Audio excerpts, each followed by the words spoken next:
Hey guys, how you doing? We are Trope and we are Rebel Rebel. And we're coming to Varna September 9th. Mental Beach powered by Projector Plus. Yeah.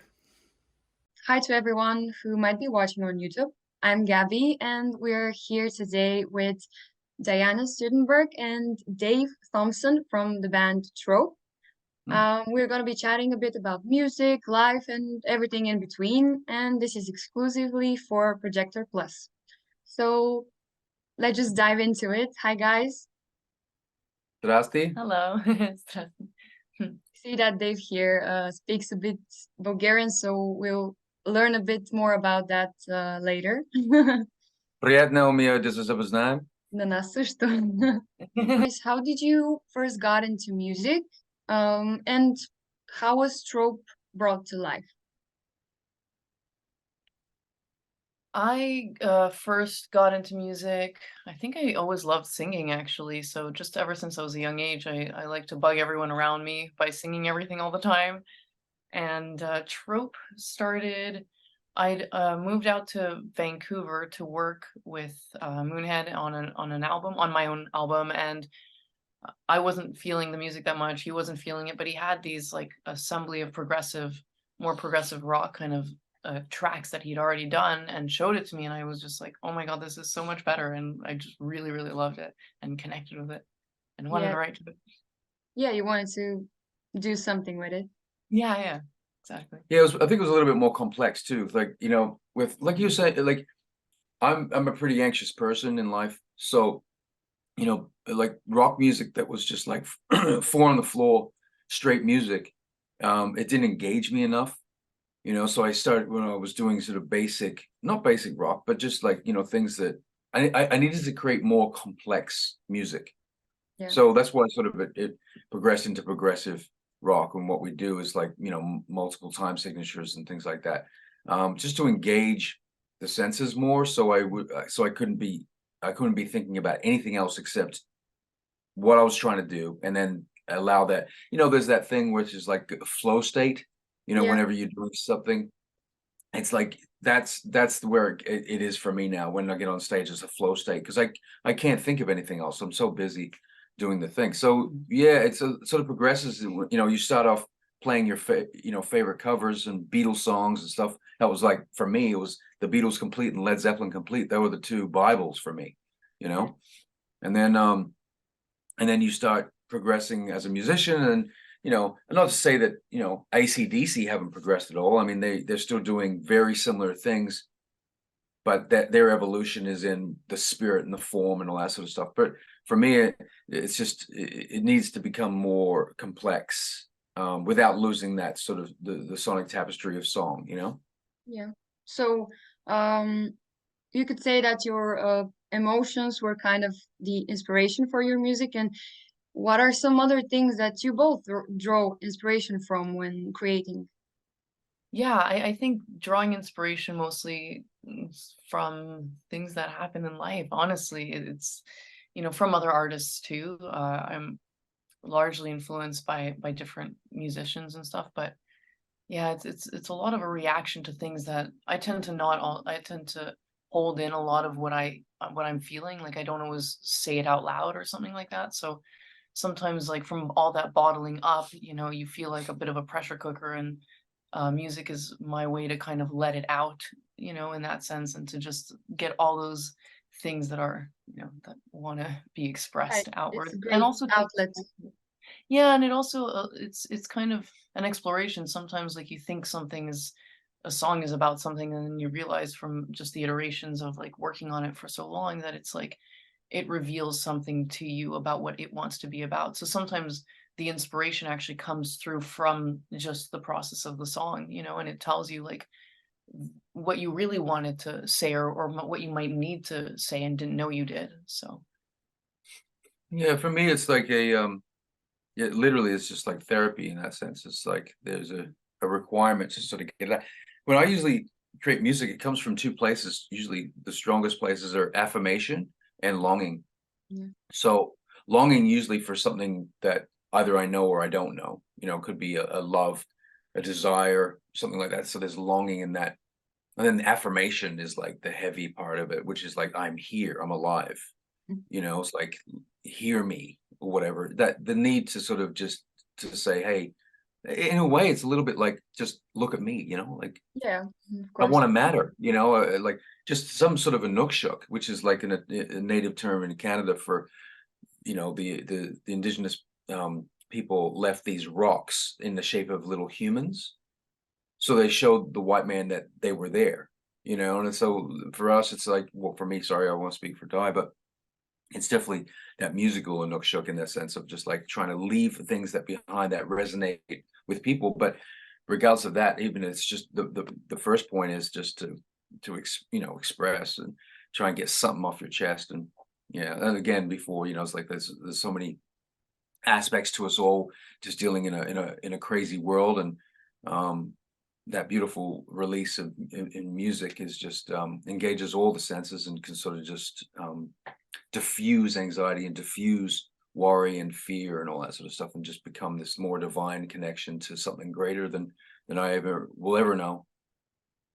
That's very well said. And I think that people will really connect with you because of your genuine methods and ways of creating. And Dave, a question for you. When did you Yeah. first grab the guitar? And does it still get you as excited as maybe perhaps the first time that you played music? Great question. Yeah, it's a great question, because I started playing when I was around 15, which was about 138 years ago. Fire. Yeah, like I said, I was into BMX bikes. I was riding BMX bikes when I was a kid, and then I had a couple of really bad accidents, and I was like, oh, I got to do something different. And then so my brother actually played guitar, and my stepfather at the time had a music room, because he was a bass player and he was a tuba player. So I would go in there and see this little keyboard, and then there was a bass guitar and an acoustic guitar and an electric guitar. My brother's acoustic guitar. So I started going in there when I was 15. I was looking at this stuff going, ooh, that's interesting. And at the back of this book, a Lowry keyboard book, there was guitar chords. So I started just like going, ooh. And then I was sort of bored with that. I pick up the bass and start doing this, and then pick up the acoustic and start doing this. So after a while, and my family life was really tumultuous, so I would start escaping there and sort of just going in there and saying, okay, this is my only happy place in life, So that became a real big addiction very, very quickly when I was younger. So, and what happened too is that I didn't really have many friends when I was younger, and then you start getting attention for things, when you're younger, when you're at school and stuff. If you're good, right? If you're a good sportsman, and I was terrible at sports, absolutely atrocious. But I started playing music, and I got sort of good quickly, good in the scale of things, Yeah. And then all of a sudden it was like, oh, people started going, hey man, you play guitar. And so I wanted to get better because I wanted that attention, like I wanted to matter to people. So I sort of got better. And then to answer the other question, it's like I've gone through stages and dips, where sometimes I remember when I was a kid, I'd get so frustrated with the guitar, I'd sort of rip the strings off and then cry, put it in the closet, and then 3 days later come back and be so apologetic. I'm so sorry that I did this, and I'd put it back together and clean it and all that stuff. So I've had a really tumultuous, passionate relationship with the instruments, since a very, very young age, and always wanted to take that out. Now it's like, when we play, we just did a slew of shows in the States with a band called King's X, and we did them acoustic. So we're doing the whole record acoustic, and that's a big workout for me physically. But I really sort of, really get into that guitar, and I can sort of Beats that. yeah, I can. That's awesome. Yeah, I mean, there's a beautiful thing of just like, sort of playing with love, but also just, I wouldn't call it hate, and the antithesis of love, and that it's more like just an affirmation of, like, and I love the sound of an acoustic instrument when you beat into it, like a drummer, like look at someone like Taylor Hawkins. You can't get a sound out of that kit unless you sweat, unless you play it. And the acoustic guitar is the same thing. I won't approach it like this. Obviously, if the dynamics are there, you've got to bring it down for an emotional moment, but really just sort of digging into it. So I love it now more than I've ever loved it ever. Like these last 3 shows, I was like, oh my God, I love this so much because, you know, when you play for so long or you do anything for so long, you sort of develop a skill set. So it goes from the fear of doing it and the inability to doing it to, oh, this is really fun and I can do what I want to do on this instrument. So music kind of found you and saved you in some ways. Saved, absolutely saved, yeah. And I've had a definite on and off relationship with it. I've never stopped it, but I've definitely gone through moments where, yeah, I'm an actor as well. So, you know, you start doing other things that are sort of creative and, you know, and the guitar gets a little dusty, maybe for a month or 2, you know, and then, but I've always come back to it because it's, you know, as an actor, it's like they'll say, hey, dress up like a chicken, stand on one leg and you know, bark like a dog or something. Yeah, sure, absolutely, no problem. You know, you sort of do the job and it's okay. It's like that's the gig. So you just do the thing. Music is the true, I can do whatever I think, you know, and I don't need permission. I don't need an audition. I don't need, you know, the day to do the thing. So you can just pick up the guitar and just sort of do the thing. So yeah, it is my pure first love. And I feel so lucky and blessed. I was even, you know, thinking that the other night. I was just like thanking God so much. I was like, thank you so much for the ability to be able to do this and for not giving up and for just doing, you know, just keep doing it regardless of how I felt about it. I was thanking someone too, but it wasn't God. It was like, thank you, Dave, for being such. Well, I've never met a more committed artist than Dаяna. You know, it's like I've been obsessed with music my whole life, and I'll make choices. I'll move countries for it. You know, like I'll drop everything and just go do it. End relationships, whatever, it doesn't matter. I'll just go do the thing. Because I'm crazy. And then I met a crazy person. Well, that makes a great musician usually. So you're on the right track. Isn't that funny? They even say that we haven't worked out a way to ever leave with you know, go somewhere without leaving something behind.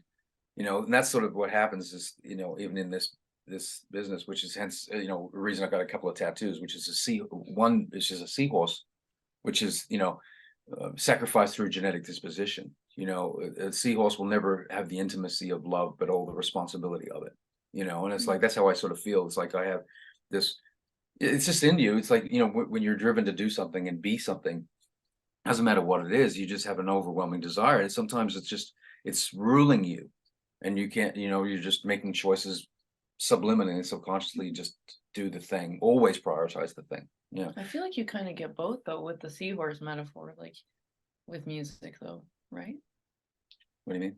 Well, just the responsibility without the intimacy, but I feel like, you know, the responsibility to yourself to follow that lead and then towards the intimacy from the doing. But yeah. Well, yeah, there's definitely emotional intimacy in that sort of sense. I think it's more like just from a state of like, you know, a male seahorse will take the babies into his belly from the water. He'll inseminate them and birth them. He never gets the physicality of love with the fellow seahorse. So like the cuddles. Yeah, the cuddles. And I think that's the thing. It's like it does take cuddles. Yeah. That's right. You know, babies need 12 hugs a day, you know, like, and I need about 20. So, 40. Yeah. Dаяna, if you could inspire young women, what advice would you give to any aspiring female musicians that are looking to make their mark in the rock genre, or just any advice to women in general from things that you've learned on your path so far? If you have any advice, of course, it's okay. Yeah, I mean, I don't know if I have advice. I just know what I do as a woman. And I don't know what's right or wrong, so I have no idea if this is good like advice or not. But what I just do naturally is I forget that I'm a woman when it comes to music, if that makes sense. Yeah. I really try not to actually. Human first.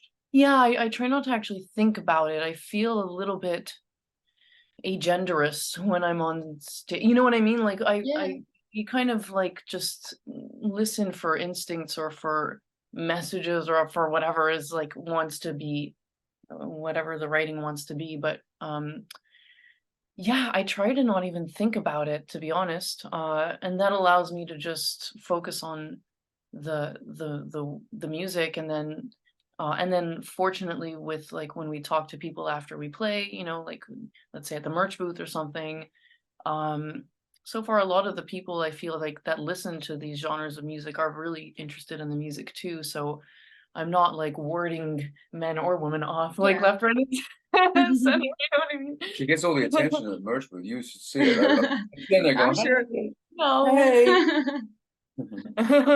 No, it's like it's been in the music side of things, it's been really cool so far. Like I haven't been at times like you'll where you do get it, where I'm noticing it is when we play live, sometimes we have to keep reminding whoever's front of house or whatever is to mix the vocals and the guitar at the same level, not to do like a mix, which is Pop mix. vocals, a pop mix on vocals on top of guitar, which I feel like the second you see a chick on stage, it's like, ooh, vocals up, and like, so that part of it, that part of the bias in my brain goes like, oh, you're doing it because you see a chick on stage, like, you know what I mean? And I have to tell you sometimes 5 times, it's like, no, raise the guitar, please.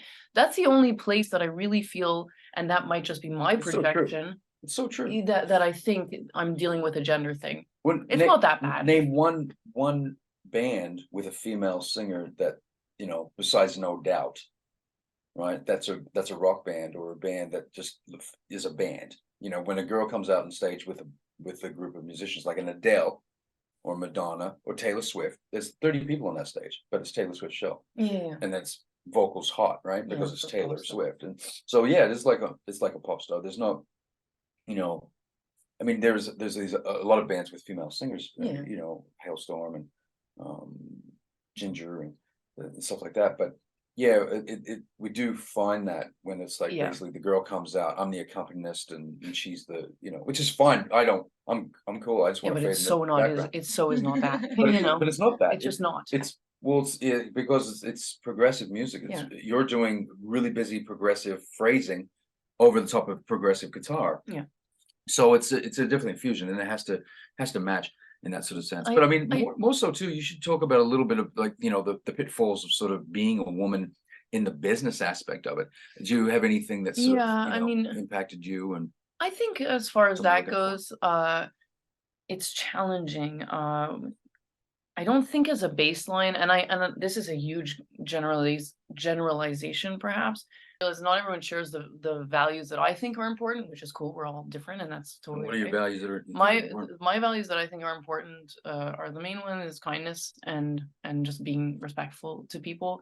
And for me, that's like usually pretty chill. But I think like the world doesn't really approach women, and this comes from both men and women. There's not a baseline of respect necessarily that's always given to a woman. Yeah. From either gender, from all genders, more than 2. But so I think that's taken me a while to understand, because again, I'm not thinking of myself in a gender way when I'm just navigating my existence. So you kind of, I'm still not really good at it, but in theory, just kind of, being a little bit alpha about your shit when you're meeting strangers in a kind, you can still be kind and cool or whatever about it, is not the worst idea. I'm still not consistent at it, but it's not the worst idea, and that's all I'm gonna say. It's a good point. It's like embracing your strengths as a woman, and then sort of just trying to ignore the weaknesses of others in their perception of you, of your perceived weakness, which is not there. No, Like, it's their weakness. You know what I'm saying? no, exactly. That's There's no weakness. Yeah. It's That's ignoring the weakness of their perception. Yes. Of you, which is It where is a weakness of perception. Yes, it because is. It's just not true. Like you have to meet someone before you assess. Like you can't, like we have, there can be a tendency towards meeting someone and making quick judgments and being like in terms of strength or weakness, which I don't love personally. I like to not view people in terms of, You can't generalize, man. We can't generalize. No, and I'm not. But what I'm saying them. Yeah, exactly. You're getting very defensive. I'm saying that they generalize women. They generalize, so basically you're a thing because of you're a woman, in this business. So you must be. No, it's like, no, you're an individual. Yeah, you can't engage me as an individual. Assess me as an individual. Yeah. Not as a as a thing. Yeah. Generalized. That's exactly it. Yeah, I think that's a problem in a lot of industries, not just music, I guess. So we'll just remind everyone to stay kind and open, I guess. And open. They That's do it the to me biggest when thing. they go, "You're a bald guy." I was like, you know, I'm like, "Hey, man, I'm more than that." Yeah, they're always labeling and stuff. They're always labeling us. Okay, so guys, I know that you are a supporting band for the legendary King X on their summer tour, I think. And do you view this as a highlight in your career? And what else do you want to achieve and pursue in terms of your work? Like how you were shaking your head, no. It's like, yes, we did. Yeah, it's funny So because it's awesome. funny with King's X because we've been slated to go out with them 4 times in the last couple of years. Mhm. You know, 2019 we're supposed to do a UK tour with them. We had all these cancellations due to just circumstance. You know, there was a little pandemic that I don't know if you heard about. It just happened for a couple of years that sort of changed things for people. So A little bit. yeah, I mean, it's for me. It's like so. It's what is it? It's a one of those checklist things. It's like cool, man. You know, we get to go out with these guys who, and you know, when you see a band like King's X, that have been playing together for 35 years, it's the 3 guys who've been doing that thing. There's a thing that's happening on that stage that I can't understand and fathom because I've never been in a band that long. Mhm. So it's like you're seeing something super special and experiencing something that you can't buy. You can't buy experience, right? You can't buy time. So it's like it's something else that's happening. So I'm getting an education from it just from a musical standpoint. So that's it. Something's happening there, and then obviously their fans are so loyal to them, right? So they don't know us at all. So it's such an interesting process to go out with bands like this because I'll sit in the merch booth before we go on stage and watch everyone come in. They'll come over and they'll say, "Hey, so where are these guys from? You know, Trope or whatever." And I'm like, "Oh, they're from, you know, one's from Australia, the other one's from, you know, Montreal in Canada, but they sort of lived in Los Angeles, and the bald guy lived in Bulgaria for like a year and a bit, and he, you know, he'd be like, "Are they any good?" And I'm like, they're all right." I can't say, yeah, we're cool or not. You know, it's like you're about to see it because you don't know. So you going out in front of and every single King's X fan is a musician. They're musicians. They're because they sing the songs and stuff like that. They're a lot of them. I swear, I don't think there's not one that we met. And then to have them embrace us afterwards is the most amazing thing. To come back to the merch booth and go, "You dude, you know, like you or you know, that was so cool." And you know, I love those dotted eighths on the acoustic that you did. And I'm like, "I did dotted eighths? I didn't even know." So those it's one, it's an event, you know, to play with bands that have, you know, that everyone can, you know, not everyone knows King's X, but there's in the zeitgeist of music, people can go, "Oh yeah, I know that band. That's pretty cool." For good reason, you know, like it's It's really cool to sort of do those from that standpoint. But what is the value of it? The value is just is really meeting the fans and sort of hoping that those fans will, you know, like what you do. And I was talking to Doug Pinnick about that just recently and sort of say, "Hey, thank you so much for, you know, for having us. And your fans are so lovely to us." He goes, "That was, you know, that's so good to hear. They're all musicians and they don't tolerate any bullshit." You know, like that would, if they didn't like you, they would just go, you know, they would just get up and walk out or just not clap or whatever. So that sort of affirmation and that sort of approval from them is really nice because that's real. It is real. You can't manufacture that, and you can't, and no fan in that auditorium at the time is being paid to like you or to tolerate you. You know, they can say, "Well, King's X like these guys, but I don't." You know, but they're really amazing. Once they go, "We like you and we think you're cool. We can't wait to see you come back," which has been a lot of the chitter on the internet there. People have been saying, you know, like, "Can't wait for you to come back. I really enjoyed the show. I've been listening to the CD." So that sort of stuff is really cool because you can't manufacture that. You can't manufacture that like for a band. It's like, so that really feels like the work matters, you know, like we're doing some good work, and that I like that work where it's like you can see the real world response to it, you know, instead of just manufacturing a fan base in your head and thinking what you're doing is even relevant. So Yeah, of course, that's very good to have a sort of feedback in real time even. yeah. And your performances I know any performances can be fun and exciting and all, but they're also exhausting. So how do you maintain your creative energy, the intensity, for example, when you're on tour and it's like back-to-back performances? You have any rituals? Yeah, well, there's a couple, but we can't talk about those.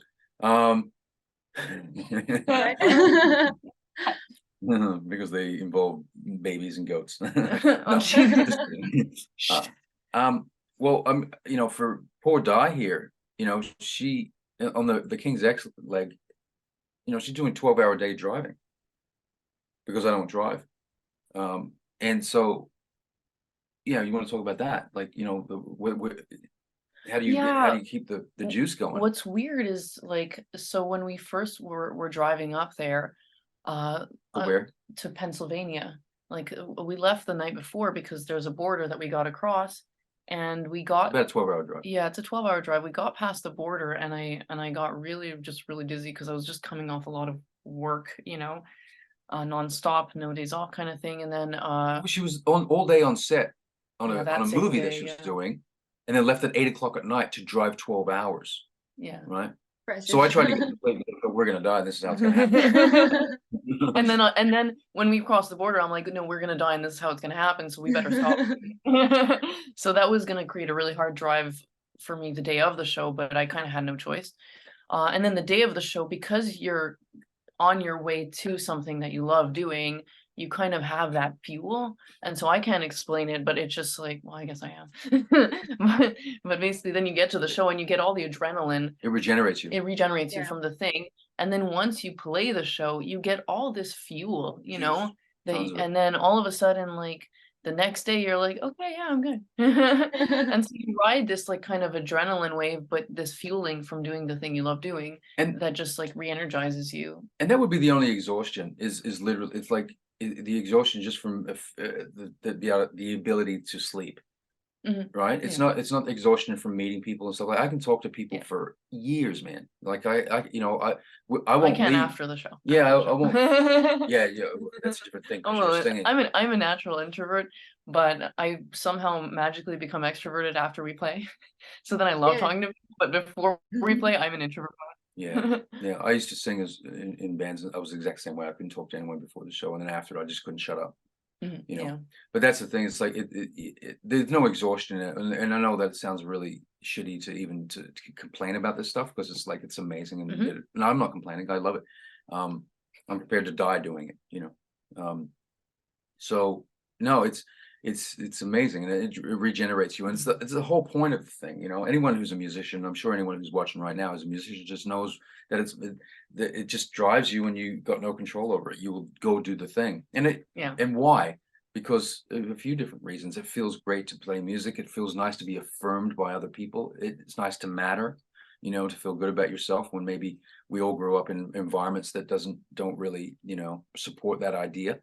There's a ton of different things, you know, attached nodes to me and see on the screen what it means, you know, I don't know, but it's a beautiful thing. And so it's positivity into the world. And if the lowest common denominator is just selfish, it feels good. It's fun. We're actually just working on a new song. For the thing, it's like for the new record, it's a goes on.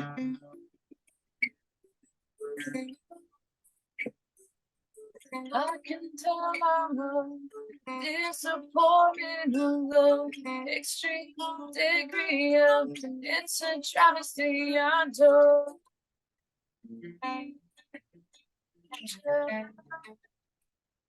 see it and obeying through his own toe.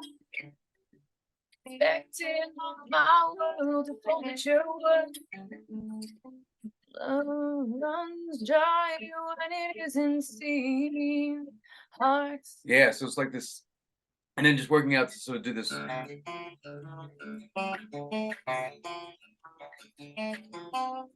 we're doing it low. Anyway, sorry. Yeah, so that's a little sneak peek. Yeah, that's the new stuff off the next record is it's a double record that we're working on. Yeah, I was just about to ask more about the new album you are about to release.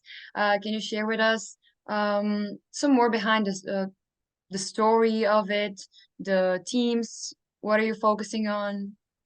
The next record is going to be a double record. It's called Dyad, and that means two, because for a double record, and basically the two of us left from our band. As we're trying to build, we're trying to build, you know, we're trying to find a drummer and a bass player to do this thing as well. The next record is basically very progressive for one record, and then the other side B will be alt rock, you know, sort of like, you know, so think of like Alice in Chains, Radiohead, that sort of thing. It's like very song based. That's not as progressive as the other stuff, but the other stuff is sort of progressive, really way more like Lambs that was on the first record. So yeah, it's really sort of taking things for a walk on this one, and you know, sort of really the complexities are crazy. What she's doing, like the polyrhythms and the vocals and the lyrical content, man, it's just like it's every song is good, and I'm not saying it from my perspective. It's like what she's doing, man. She's taking basic ideas that I have and sort of just to the next level. I'm just like, I love this song now. I hated that idea for 4 years. Now I love it, you know. So she's killing the game. Mm-hmm. That's good. We can't wait to hear it. Me too. Yeah, me too. He's doing like all the heavy lifting. I mean, you asked about a team, like you're looking at the team. Yeah, I'm playing the He's guitar, bass, producing, mixing. I'm doing everything. Oh, I'm programming the drum parts, and then we're reaching out to some drummers to sort of play on the record as well, like, you know, because I love drummers, and some pretty cool drummers actually that, you know, a lot of people would know. So sort of just waiting to hear back from, you know, I've got to send them more demos and stuff like that, but the communication is open right now. And for mastering, it'll be Ted Jensen again, who did the first one. And Ted's done everything from, you know, he did the Eagles' Hotel California record when he was 23 years old. And he's done everything from Nora Jones to Alice in Chains to, you know, his ears are impeccable, and yeah, he has an incredible pedigree in the business. Plus, also he's a lovely, lovely guy. He and his partner Dаяna, they're just wonderful people. So it's going to be so nice to work with him again. Like, and we'll fly out to Nashville to sit in on the mastering for that, and that'll be a really nice experience too, just to be in the room while he's doing his magical glistening, you know, baking that cake. Putting the icing on it. I spent the pandemic basically, you know, in Bulgaria, right? So I love Bulgaria. It's my favorite place, and I want to live there, please. Yeah, I was just gonna ask you a few questions about it. If you Sorry, don't mind. I'm racing ahead. Yeah, sorry. No, you're just flowing through the conversation. So you've lived here for a while, and did the time that you spent here and in Eastern Europe as well, did it inspire or influence you in a specific way creatively? And if so, 100%. How? And you know, the thing is, in ways that you probably might not expect. It's more from, I mean, one, you know, Bulgaria is the oldest country in Europe. You know, I'm in Sofia, in places like Varna, you know, in the Black Sea, fantastic. But I'm in Sofia, and then, you know, you go to the subway, Serdica, and it's the birthplace of the Roman Empire. It's insane. Yeah. You're just like going to take the subway, and you're like, oh look, history galore. It's like, what the fuck? The history, man. Like, you know, so it's in the it's in the it's in the stone. It's in the stone. You know, the blood is in the stone. Yeah. So that alone is like the aesthetic, because I'm a very aesthetic person, and so I love that. And but the biggest influence is the people, the friends that I've made, you know, from Stop the Shizo, Ali, like there's these amazing people in these bands that have become amazing friends to us, and I miss them, you know. I miss Bulgarians' priority on family and love and friendship. Right. I miss that. That's a huge aspect of the culture, and it's something that I can't wait. I'm coming back in September, you know, like, and we're coming back to play, obviously, as you know. But I'm hanging out for a month, and I wish it was longer, but I got to come back and do a couple of things. So I shouldn't say come back. I've got to come here, because to me now Bulgaria is coming back for me. It really is. Like, I can't wait to move there and live there. you know, And if you'll have me. Of course. and for me, similarly, like I agree that, going there, it's just like meeting people who genuinely like have been so supportive to us and helpful and kind, and like and Denitsa being one of them, she's supported us in and helped us in a big way. Huge. Like very much We so. love you, Denise. Yeah. Yeah, but so yeah, so I mean, it's a different focus, it feels like. I mean, I don't know. I mean, you never really know until you're there long enough, and as an outsider, you'll always have like a kind of a perception until you're there long enough, I think. So I mean, People romanticize things all the time. yes. Yeah. So as an outsider, romanticizing what my perception is just that I've felt like I've related more to people in that part of the world, way more than the country that I'm from. I don't know what that's about. I mean, They value things differently. yeah, so yeah, I don't know. But I mean, because I have incredible friends in Ontario, Canada as well. So it's just a weird thing. What the hell was that sound? I like it. It sounded like hyenas, like "Nyeh, nyeh." No, But I don't know. it's wonderful I people just that I work. like, yeah, there is, and I like the speed though. I like the speed in Bulgaria. I like the, yeah. You know what I love about I don't Bulgarians the know. most? Is that you do what you say you're gonna do. Oh fuck yeah. Mm, What's wrong with you, man? I said luck. With a capital F, Yeah. with a silent L. Yeah, silent That's L. okay. You say you're gonna do something and you do it. That's been a very big surprise And to seriously- because we're not used to it. Wow. We're used to doing that, but we're not used to it. Well, I mean, I'm probably All the about time. 70-30. But no, seriously, I'm you guys, 90-10. you guys are, yeah, you are, dude. Like, you're the kindest person I've ever met. But Well, kind is different from doing what you're saying is gonna do necessarily. And Okay. I was just gonna ask you a few questions about your next visit here. You guys are about to play at the Rebel by the Sea Edition Festival this September. You have also performed before in 2021. And can you guys share which is your favorite band from the crew, or who are you most excited to perform with? If you can choose only one, I guess. You can name two. we can choose two. We can choose them all. Yeah. Every single one of them, man. Like Mhm. every single. I'm gonna be real with you for a second. Like there, all the bands are super fun and super cool, and but I have a favorite. I have not a favorite band from Bulgaria, but like a legitimate, like, oh wow. And I know this is not going to be politically okay because they're not playing. Saint Electric. Yeah. They blow my mind, dude. Like, they blow my mind. Like, for me, from my style of music, I'm just like, that something tweaked in that. A friend of mine, I call him Много Добре, and that's his name. But Dmitry, he put it on when we were going to Varna to see Ali play. And I was like, who are these guys, man? This is amazing. Like, every single song on that record just it felt fun. They inject fun into their music, and I don't do that. I don't inject any fun into the music. It's all dark and longing and sad and just, What was this? yeah, so I don't know. But Van Halen did that. Van Halen injected fun into their music, and Red Hot Chili Peppers injected fun into their music. I'm not a big fan of Red Hot Chili Peppers, but I love some of their songs. I'm a great fan of Van Halen. I think, Van Halen's great. But to inject that fun, the way that Saint Electric do it, I'm just like, and it's cool, like riff rock, it's like Audio Slave having a party, It just blew me away. Really, really cool. And I know that's not, I know they're not playing, but they did play last year for Rebel. And yeah.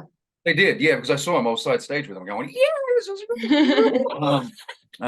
Yeah, so that's really cool. But anyway, for who's playing, no more, many more. There's, I can't even think who's playing right now, because but it's going to be so amazing to get to play with all these guys. Fun, yeah. And also check out bands that I like. Some of the bands on the list, like, I haven't heard their music yet, so that's cool because then you get to discover new. You haven't? There's- I want to keep it as a surprise because when you hear it live, it's always different. You know what I mean? Yeah.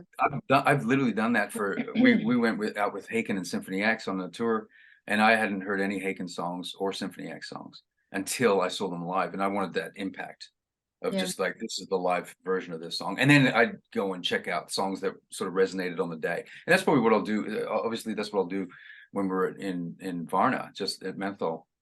Where are you from? Are you in Sofia or Varna? I'm from Vidin, but I live in Plovdiv.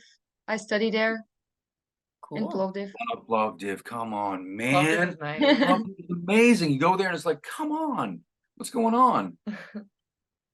I miss So it. cool. That's the way that longing comes into it, you know. Of course. And we're excited to have you guys here in Bulgaria.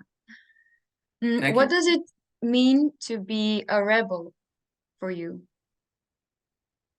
Well, for me, a rebel is basically just, you know, we have to just follow all the rules, do what we're told.